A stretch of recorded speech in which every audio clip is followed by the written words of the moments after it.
If it's something I really don't want to do, it's probably what I need to do. Yeah. I've just agreed to do a public speaking thing in front of 900 people. I'm shitting myself. But I know it'll be good for me. I know eventually, it'd be beneficial. But and the other stupid thing I've just agreed to do is skeleton the Cresta Run in Switzerland in January. You know, the luge where you go headfirst down at like 80 miles an hour down a track on ice in Switzerland. I've just agreed to do that, and it just terrifies me. I don't know what I'm up to.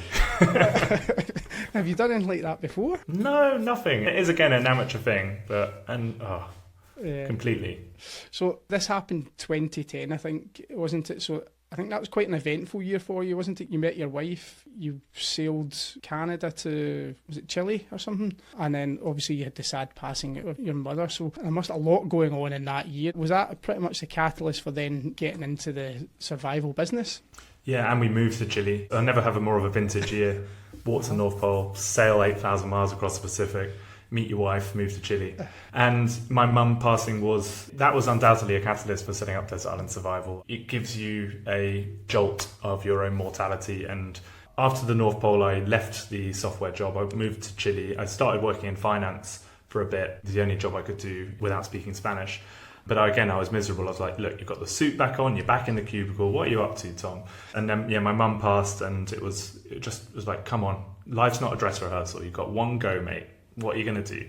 And I'd always had this idea of wanting to I'm passionate about marine ecology, and I used to map coral reefs in Honduras, and I always wanted to go and see parts of the world that have been untouched and fettered by humans. And so I'd always dreamt of desert islands and spending time snorkeling on these remote parts. It wasn't initially bushcraft driven. I just wanted to be in nature and experience that isolation. And then I was like, well, I need the skills if I'm going to do that.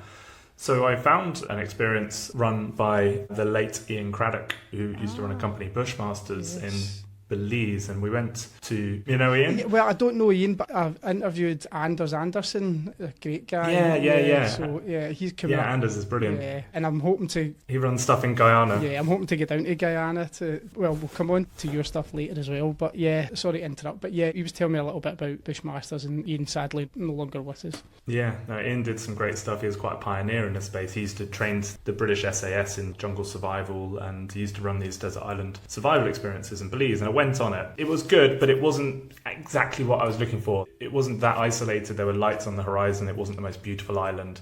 Ian is brilliant at, is very entertaining and good at teaching kind of British Army survival, but I was also looking for much more purist bushcraft of really utilising the flora in the surroundings and making bow drills and weaving stuff, and he wasn't so focused on that.